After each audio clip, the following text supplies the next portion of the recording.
suis devant le théâtre Mogador à Paris dans le 9e arrondissement. J'ai rendez-vous avec 3 des artistes du spectacle musical Le Bal des Vampires. Ils m'attendent pour vous donner des conseils de pro afin de devenir de vraies bêtes de scène. Allez, on y va. Viens voir les comédiens. Bonjour David. Bonjour. Alors, dans Le Bal des Vampires, que j'ai vu il y a quelques jours, vous interprétez le rôle du professeur Abronchius. Abronzius. Abronzius. Abronzius. Abronzius. À la française. À la française. Ouais.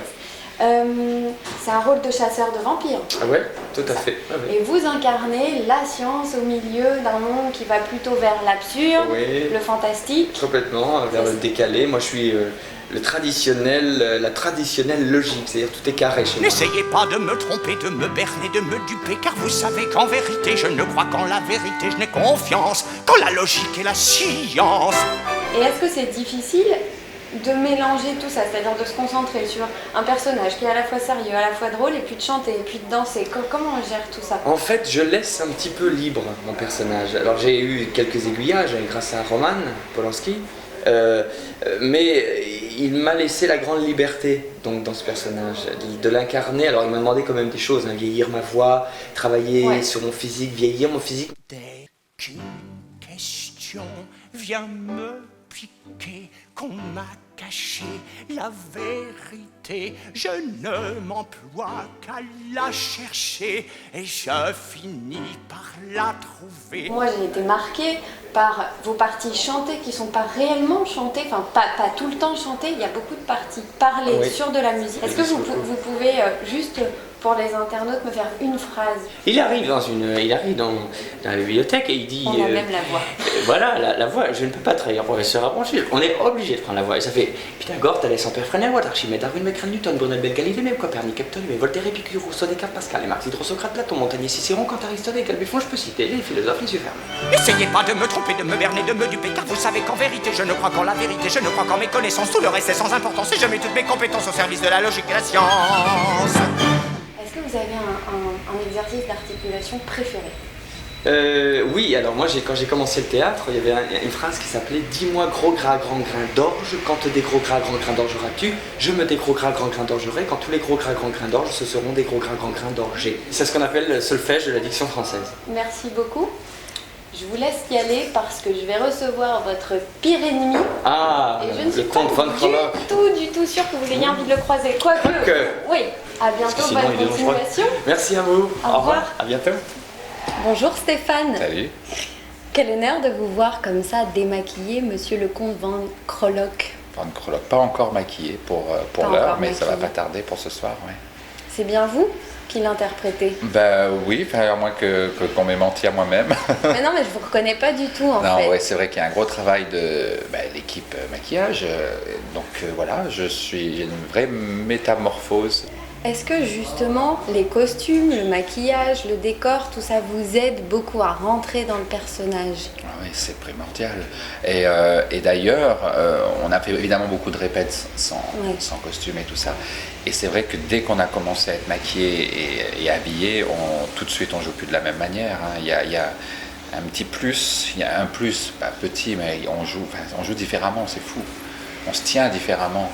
Ouais, l'habit fait un peu le moine quand même au théâtre. Là pour le coup, oui, fait le vampire. Fait le vampire, oui, ça vient de monter au cerveau. Vous avez travaillé de l'intérieur, ce charisme, cette présence, j'imagine. Vous avez travaillé dans votre corps, dans vos postures, dans votre gestuelle. Enfin, moi par exemple, j'ai noté que vous faisiez beaucoup de choses avec vos mains. Oui.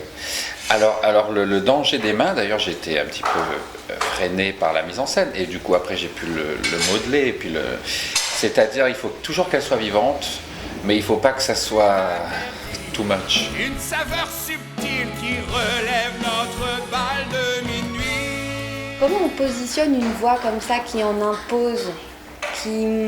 Comment on la pose cette voix?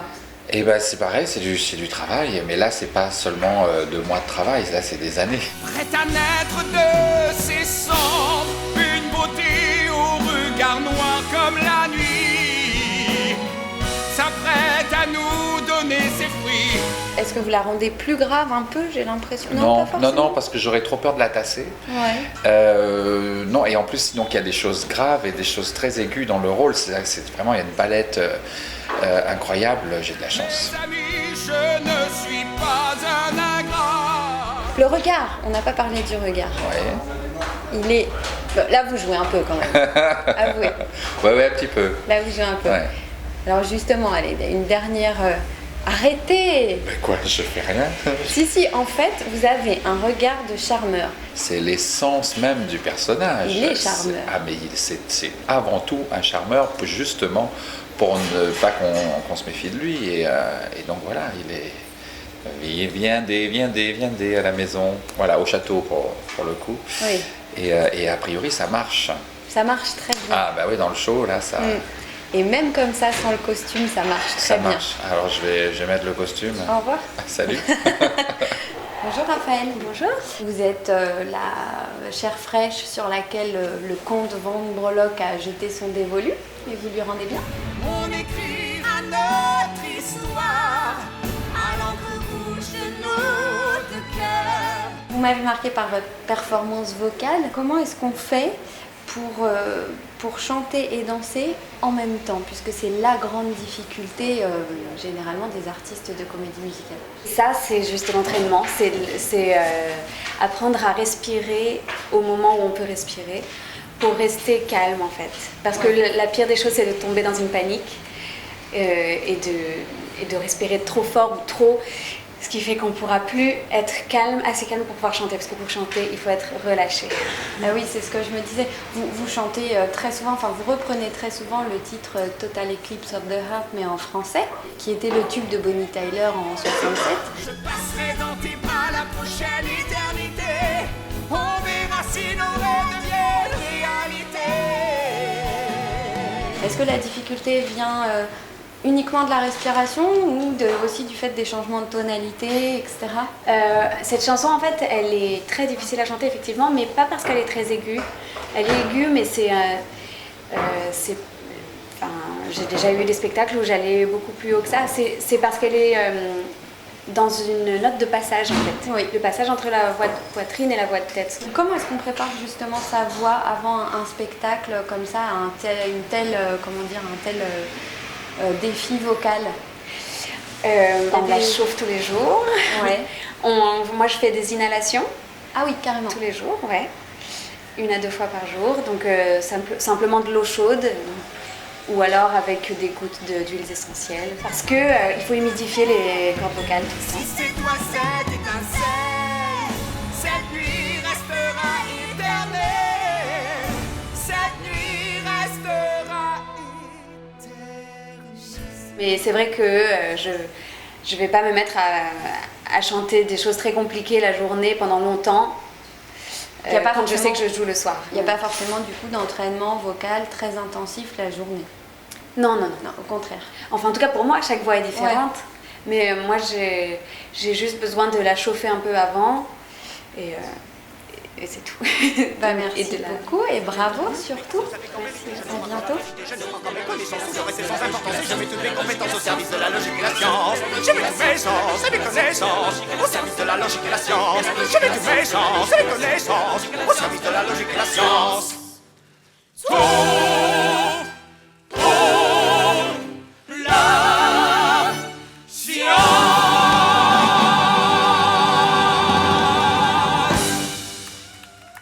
Quel honneur de vous voir sans maquillage, monsieur le comte Van Breloque.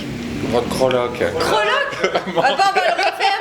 Pourquoi j'ai... Croloque, bah oui, les crocs. La breloque. Breloque, elle est bien celle-là, tu pourras la garder pour le bêtisier, j'en avais rarement fait des comme ça. C'est énorme.